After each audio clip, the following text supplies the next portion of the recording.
tal? ¿Cómo les va? Tengan todos ustedes muy buenas noches. Es un gusto estar nuevamente con ustedes. Estamos en el segundo programa del año. Un programa un poco atípico en el día de hoy. Primero porque vamos a hablar sobre una recordación de un hombre que fue gobernador de nuestra provincia, de un hombre que fue comparado días pasados por el propio gobernador de la provincia, que después de Güemes y Ragone cambió la historia de nuestra provincia. O sea, dándole una trascendencia realmente importante a la figura de Ragone. Ragone hace 38 años fue asesinado en la puerta de su casa.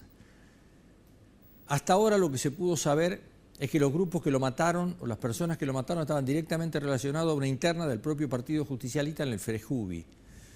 De ahí en adelante, en esta Salta que nos tiene acostumbrada a una justicia que, bueno, muchas veces es injusta, realmente es una justicia injusta, porque han pasado muchos jueces, han pasado muchos conjueces, ha pasado mucha gente que de una forma u otra no ha tratado los temas. ¿Por qué? Porque había un hombre que a lo mejor había sido el eje de toda esta situación, y ese hombre todavía sigue hasta el día de hoy sin estar imputado en la causa. Y se trata de un hombre que manejó la justicia de esta provincia durante muchos años, pero no solamente en la dictadura, sino también que siguió manejándola nada más ni nada menos que en la democracia. Y me refiero al doctor Ricardo Lona. Se está por decidir en estos días, lo va a decidir la justicia, si el doctor Lona realmente va a estar como imputado en la causa para que se tenga que sentar en el banquillo de los acusados y contar qué es lo que sabe de ese día que murió Ragone. ¿Quién fue el actor intelectual de esta situación?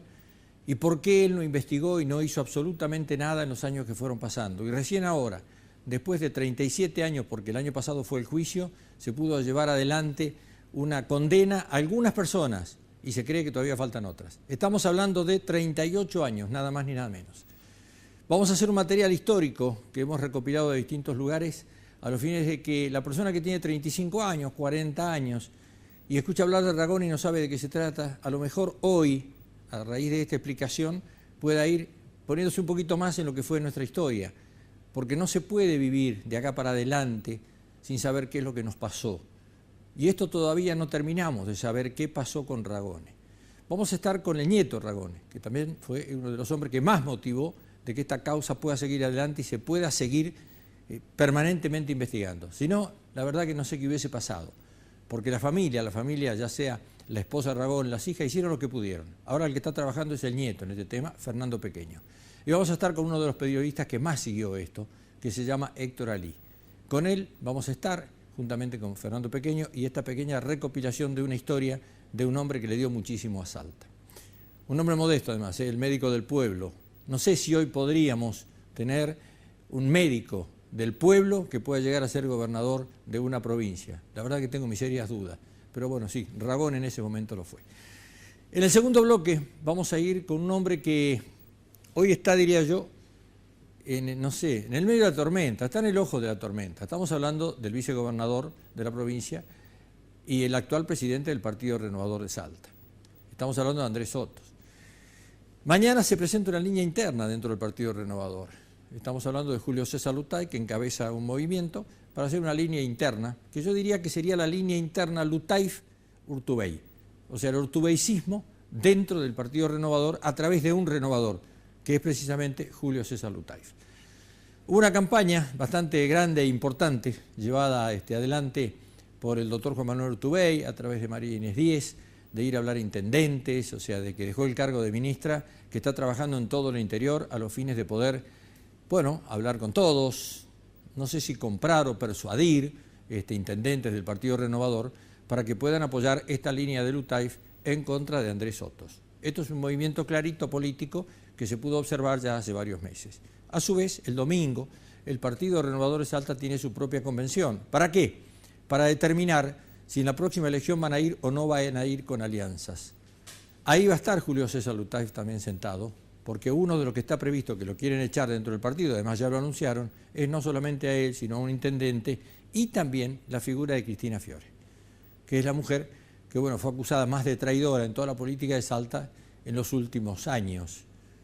Es más, Andrés Otos llegó a decir en algún momento que Cristina Fiore era una travesti de la política. Eso es lo que tenemos esta noche, en el segundo bloque, donde vamos a estar hablando directamente y cara a cara con el vicegobernador de la provincia y actual presidente del Partido Renovador Salta, Andrés Soto. Le pido una pequeña pausa y ya entramos a hablar el tema Ragone.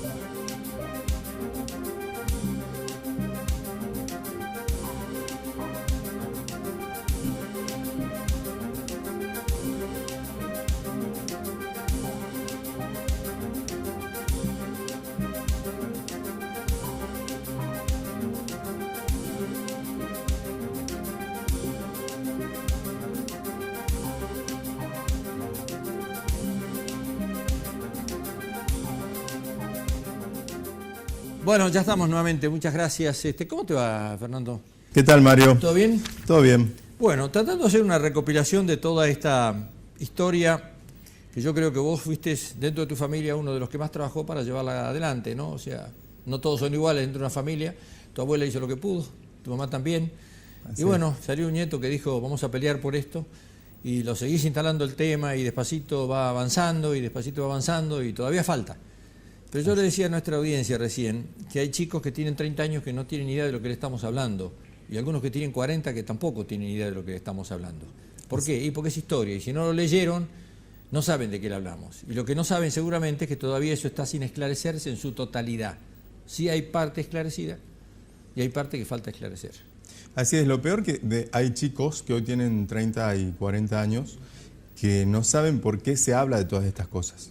Eso es lo que no importa que tal vez no sepan qué pasó con Ragone, pero ¿para qué sirve la memoria? Eso es lo que hay que trabajar fundamentalmente. Sí, pero tal vez yo creo que hay que trabajar en otro tema, y creo que vos también lo estás haciendo eso, es en decirle a nuestros chicos que en esa época un hombre que era un médico, nada más ni nada menos que un médico del pueblo, podía llegar a ser gobernador de la provincia. O sea, una cosa impensada en los momentos que esa gente hoy está viviendo. Efectivamente. ¿O no? Exactamente. Claro, entonces vos decís, bueno, pero a ver, ¿y cómo se llega de ser médico, un buen tipo, cómo llega a ser gobernador de una provincia? Y hoy yo creo que sería imposible pensarlo eso, ¿no? Efectivamente, no solamente él llegó, ¿no?, siendo médico, sino toda una camada de gobernadores en el país, que eran médicos, bueno, Cámpora, que era odontólogo, era una época de la política diferente. Uno de los periodistas que trabajó muchísimo en eso, yo me acuerdo de haber visto informes de él en Las Barbas en Remojo, fue Héctor Ali, precisamente en este canal, ¿no? ¿Cómo te va, Héctor? Hola, ¿qué tal, Mario? ¿Todo bien? Todo bien. Bueno, me alegro mucho. Yo creo que lo primero que deberíamos hacer, a fines de ir ordenando un poquito esto, es de poner en el aire el material que se ha preparado en una recopilación interesante, donde después hacemos mención, por supuesto, a quién es la que ha hecho de alguna manera este archivo de cosas para que nosotros lo podamos poner en el aire hoy. ¿Te parece bien? Me parece perfecto. ¿A usted también, señor Ali? Por supuesto. ¿Sí? Muy bien, lo vemos. Lo vemos. La mañana del 11 de marzo de 1976, el doctor Miguel Ragone se preparó al igual que todos los días para cumplir con su rutina como médico del Hospital Cristofredo Jacob. El país vivía días muy convulsionados y el médico del pueblo, como lo llamaban, no estaría ajeno a aquella tragedia que enlutaba a los argentinos. Ragone ya había sido amenazado para que desistiera de presentarse nuevamente como candidato a gobernador, decisión que había tomado la noche anterior. Tras salir de su casa, el auto que conducía fue interceptado por otros vehículos y seguramente en ese momento habrá pensado que aquello sería lo que muchos temían que podía ocurrirle. Ragone se resistió y las manchas de sangre encontradas posteriormente en su auto hicieron presumir que fue asesinado en el mismo momento en que fue secuestrado. Sus captores mataron también al comerciante Santiago Arredes e hirieron a la empleada Margarita Leal, testigos involuntarios del secuestro.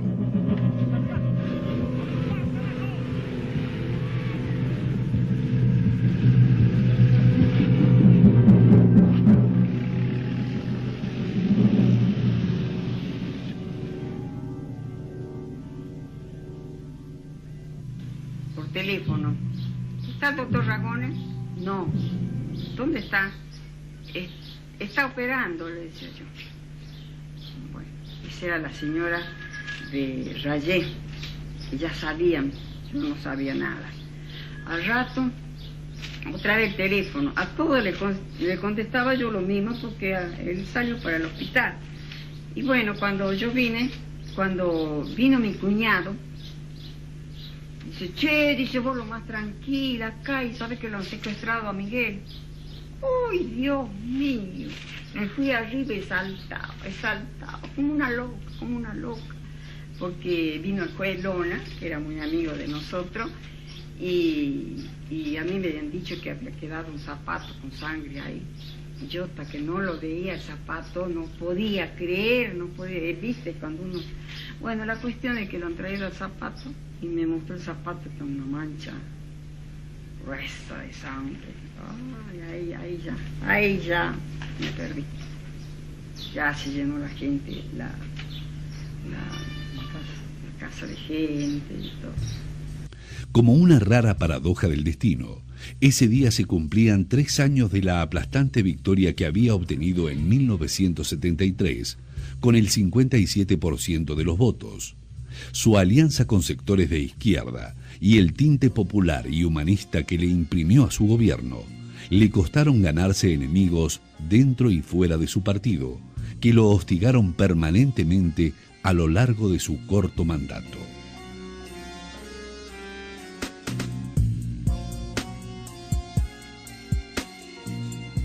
La provincia era una muestra más de los enfrentamientos ideológicos que en poco tiempo llevarían al país a una guerra entre bandas armadas fuera de control.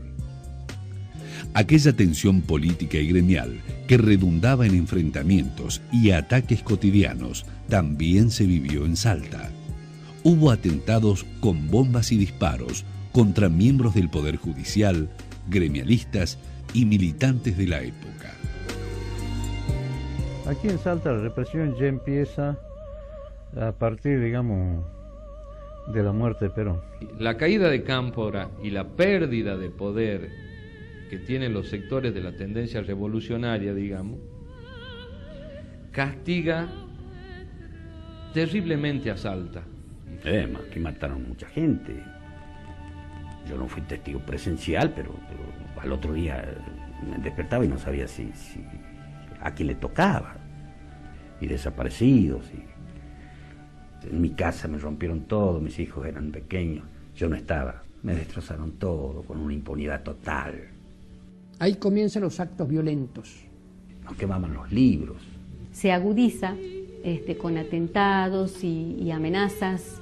Ya empezaron algunas bombas. Bomba a Pfister, bomba en mi casa, es decir, una persecución ideológica evidente. Ragone resistió los embates contra su gobierno de parte de la derecha peronista y sectores conservadores hasta que finalmente su gobierno fue intervenido por orden de la expresidenta Isabel Martínez de Perón. Saca presos comunes, le pone el uniforme y le pone las armas. Cacho Fortuny estaba normalmente con Miguel Ragone, interviene con un grupo de gente y personalmente se paró en la escalera y dirigió y en cierta forma manejó la situación. Algunos salen por ahí, por la puerta, y otros escapan por el techo de la Casa de Gobierno, por el miedo que tenían en ese momento. Afuera habían más de 3.000 personas. Convencieron a Miguel Ragone de sacar a través de la intervención de la policía por los techos a los manifestantes. Yo les voy a garantizar a la salida, a ustedes, pero no va a tener que ser por la salida, por la puerta de adelante, porque los van a matar. Para que no fueran linchados por la gente, los simpatizantes de Ragone, que ya se habían acercado, enterados de esto, a la Plaza 9 de Julio. Después fue retomada por, digamos, la gente de Ragone, que después lo fue a esperar al aeropuerto, y sí, eso me acuerdo, que el avión tuvo que parar en esa época al principio de la pista, porque fue invadida por la cantidad de gente que había ido a esperarlo al gobernador al aeropuerto, ¿no? Ragone fue secuestrado pocos días antes del golpe militar del 24 de marzo de 1976, transformándose en el único gobernador desaparecido de la Argentina. Su cuerpo jamás apareció. Se presume que podría haber sido arrojado a las aguas del dique Cabra Corral. Pasaron muchos años hasta que su figura fuera reivindicada incluso dentro del Partido Justicialista. Cada año solo un pequeño grupo de personas se atrevía a recordar el aniversario de su muerte. El silencio parecía resumir las culpas que por acción u omisión se habían repartido dentro y fuera de esa fuerza política. Años después, su nombre fue utilizado para bautizar calles, plazas y escuelas.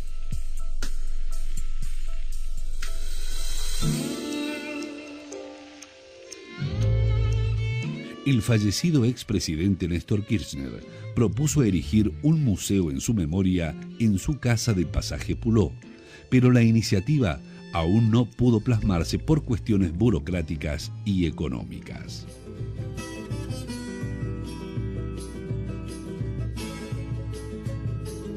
Nosotros no nos dábamos cuenta que mi abuelo era el gobernador. Don Miguel era bueno y heroico. Era un hombre de una exquisita sensibilidad. Ragone era un líder democrático popular, así. Quería, con sinceridad, a la gente humilde, a la gente pobre, a la gente trabajadora. Él ayudaba mucho a la gente, lo que le podía ayudar, lo ayudaba. La expresión de la desaparición del doctor Ragone, porque en él simboliza la de centenares de compañeros. La de centenares de compañeros. Pasarían 36 años hasta que la justicia condenara a prisión perpetua a quienes fueron considerados responsables ideológicos de su secuestro y asesinato, entre ellos los militares Carlos Mulhall y Alberto Gentile y el excomisario Joaquín Gil. Durante el proceso, declararon policías que actuaron en aquella época y que de alguna u otra manera apuntaron al ex juez federal Ricardo Lona por las graves falencias y encubrimiento en la investigación del hecho. El ex magistrado está siendo juzgado actualmente por su mal desempeño y como partícipe del homicidio en la causa Ragone II, y podría ser procesado en los próximos días por el juez Fernando Poviñas. También, en poco tiempo, se estaría requiriendo la elevación a juicio de la causa que involucra a 3 policías por su participación en el secuestro y asesinato del doctor Miguel Ragone. La expectativa latente, además de establecer su responsabilidad como autores materiales del hecho, apunta a saber si estos ex agentes romperán el pacto de silencio que imperó a lo largo de todos estos años para saber dónde están los restos del ex gobernador. Es una deuda pública que afecta a miles de familias de desaparecidos que, como los Ragone, aún no tienen el merecido consuelo de llorar su recuerdo en una sepultura.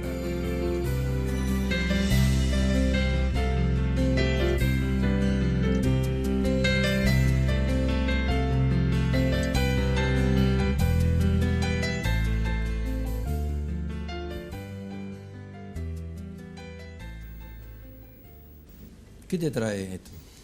Bueno, la verdad que estoy acostumbrado a disimular el sentimiento detrás de todo esto, ¿no? Porque si no, uno no puede hablar y no puede trabajar y no puede hacer nada. Pero es hermoso, realmente un material muy lindo con todo lo que ya había, ¿no? Me impresionó de vuelta volver a ver el abrazo de Kirchner con mi abuela, ¿no?